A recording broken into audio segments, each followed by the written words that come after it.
આમાં રીંગણ જુદું પડે છે, આમાં મોસંબી જુદું પડે છે. હવે અહીંયા છે ફૂલ મિત્રો, તો અહીંયા જાસૂદ છે, બરોબર, દૂધી છે, ગુલાબ છે અને કોબીજ છે.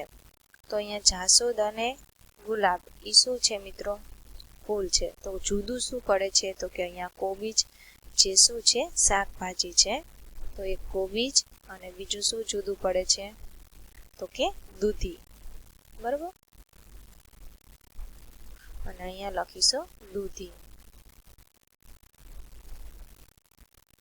તો આવી રીતે જુદા પડતા શબ્દો તમારે લખવાના છે.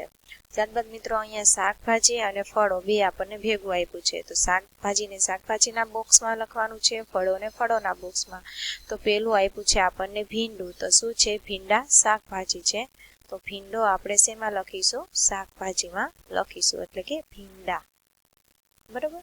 ત્યારબાદ મિત્રો મોસંબી. તો મોસંબી છે એ શું કહેવાય? ફળ કહેવાય. તો અહીંયા આપણે શું લખીશું? ફળના ખાનામાં મોસંબી લખીશું, મોસંબી, બરોબર.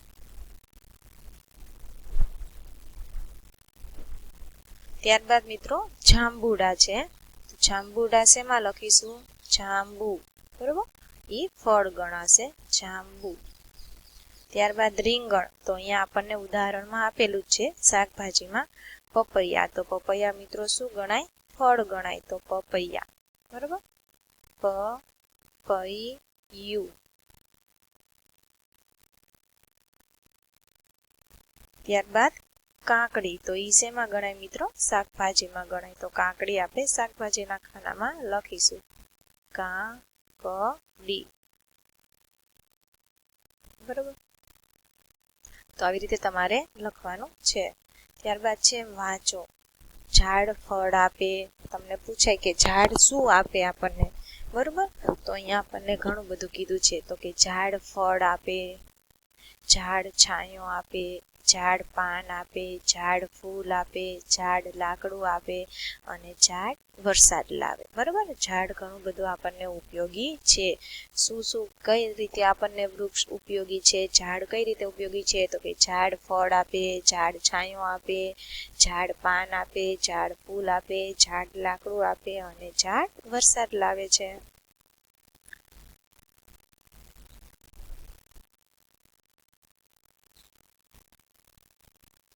બરોબર. ચિત્ર જુઓ અને જવાબ આપો મિત્રો. અહીંયા ચિત્ર જોવાના છે તો જોઈ લઈએ. જુઓ અહીંયા પક્ષીઓ આકાશમાં ઉડે છે, વૃક્ષો દેખાય છે, મંદિર છે, ઉપર ધજા લહેરાય છે, મકાન છે અને છે મંદિરની બાજુમાં મેળો ભરાણો છે, ચકડોળ છે, એમાં બાળકો બેઠા છે, આ ગોળ ગોળ ફરે ચકરડી છે. પછી લોકો અહીંયા લાઈનમાં ઊભા છે, કેમ કે અહીંયા શું છે? ટિકિટ બારી છે, ચકડોળમાં બેસવા માટે ટિકિટ લેવા જાય છે. પછી એક ચોકર છે, બરોબર. પછી ફુગાવાળા ભાઈ છે, બાળકો શું લે છે?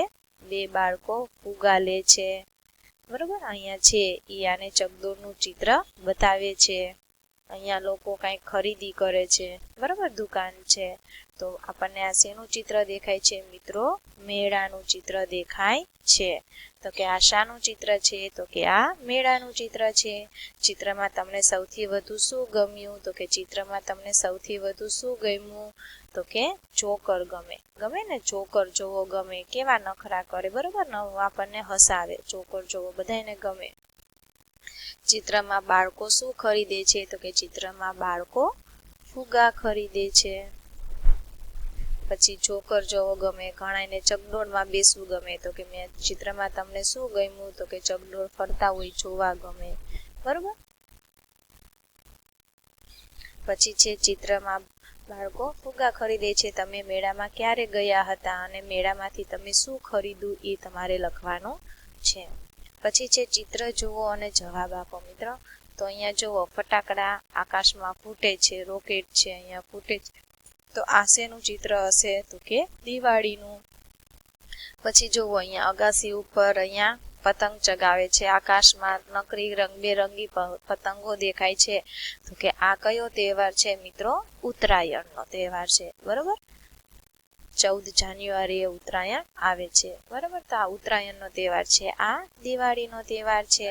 પછી જુઓ અહીંયા આ મુસલમાન લોકો છે, એમને ટોપી પહેરી છે તો આપણને ખબર પડી જાય કે મુસલમાન લોકો છે.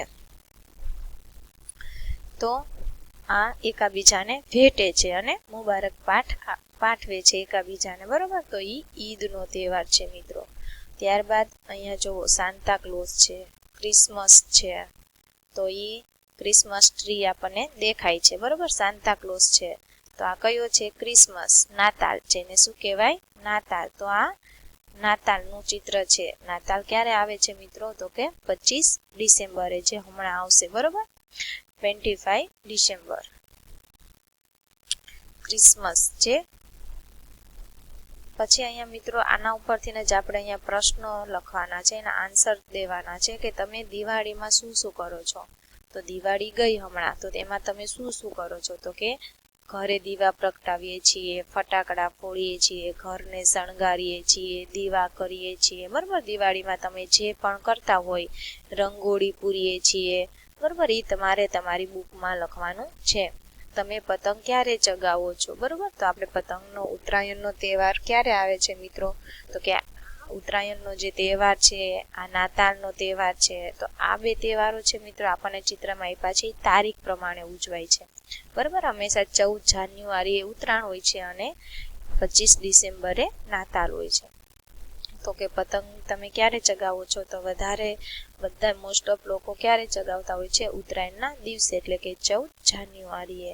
તમને કયો તહેવાર વધુ ગમે છે, બરાબર. તમને જે તહેવાર વધુ ગમતો હોય આ ચારમાંથી, એ તહેવારનું નામ તમારે લખવાનું છે. દિવાળી ગમે તો દિવાળી, ઉત્તરાયણનો તહેવાર ગમે તો ઉત્તરાયણ, બરાબર. ઈદનો જેને તહેવાર ગમતો હોય ઈદ, અને નાતાલનો તહેવાર ગમતો હોય, તમને જે પણ વધારે પસંદ હોય એ તહેવારનું નામ તમારે લખવાનું છે.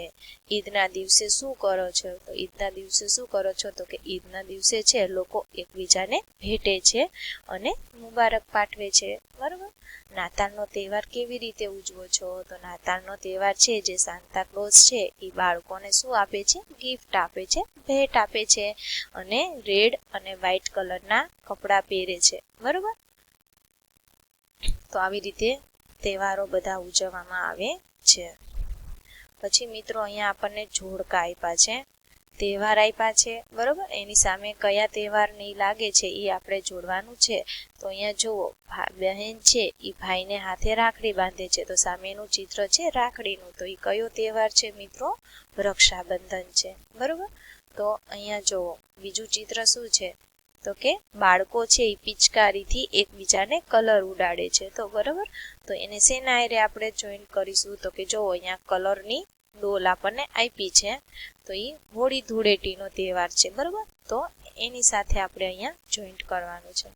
પછી મિત્રો આપ્યા છે ઈદનો તહેવાર છે, જે લોકો એકબીજાને ભેટી અને મુબારક પાઠવે છે. તો એને ઈદના તહેવાર અહીંયા જે મસ્જિદ છે એને હારે આપણે જોઈન્ટ કરીશું. ત્યારબાદ શું છે મિત્રો? સાન્તા ક્લોઝ છે, ગિફ્ટ છે. અહીંયા બાળકો છે એને આપે છે, બરોબર. ગિફ્ટ એના હાથમાં છે, જો બાળકોને આપે છે. તો એ કયું છે? તો કે આ આપણને શું સામે આપ્યું છે? તો કે ક્રિસમસ ટ્રી આપ્યું છે. તો એની સાથે આપણે જોઈન્ટ કરીશું, બરોબર. તો આવી રીતે તમારે પણ તમારી બુકમાં ચિત્રોને એના તહેવારો સાથે જોઈન્ટ કરવાનું છે, બરોબર. તો આમાં શું છે મિત્રો? તો કે આમાં આપણે તહેવારો વિશે જાણ્યા, બરોબર. રક્ષાબંધન, હોળી ધૂળેટી, ઈદ, પછી દિવાળી, ઉત્તરાયણ, નાતાલ, બરોબર. તો તહેવારો વિશેની સમજ આમાં આપણે મેળવવાની હતી, જે હવે મેળવી, બરોબર. તો અહીંયા મિત્રો એકમ શું થાય છે? પૂરો થાય છે. આપણા એકમનું નામ હતું વડદાદા, બરોબર. જેમાં આપણે છેલ્લે શું શીખા? કમ વાળા શબ્દો શીખા, બરોબર. છેલ્લે અનુસ્વાર વાળા કમ, ખમ, ગમ, બરોબર. અનુસ્વાર વાળા શબ્દો જોયા. કમ, બરોબર. આવી રીતે કમ, ખમ, ગમ. તો અહીંયા આપણો આ એકમ મિત્રો પૂરો થાય છે, બરોબર. આપણું ધોરણ 1નું કલરવના બધા જ એકમો અહીંયા શું થઈ જાય છે મિત્રો? પૂરા થઈ જાય છે, બરોબર. આ એકમ પૂરો થાય તો તમને હવે વાંચતા આવડી જવું જોઈએ, બરોબર. કેમ કે આમાં બધા સ્ટેપ બાય સ્ટેપ આપણે શીખી ગયા છીએ. તો અહીંયા હું એકમ પૂરો કરીશું. અસ્તુ. જય હિન્દ, જય ભારત.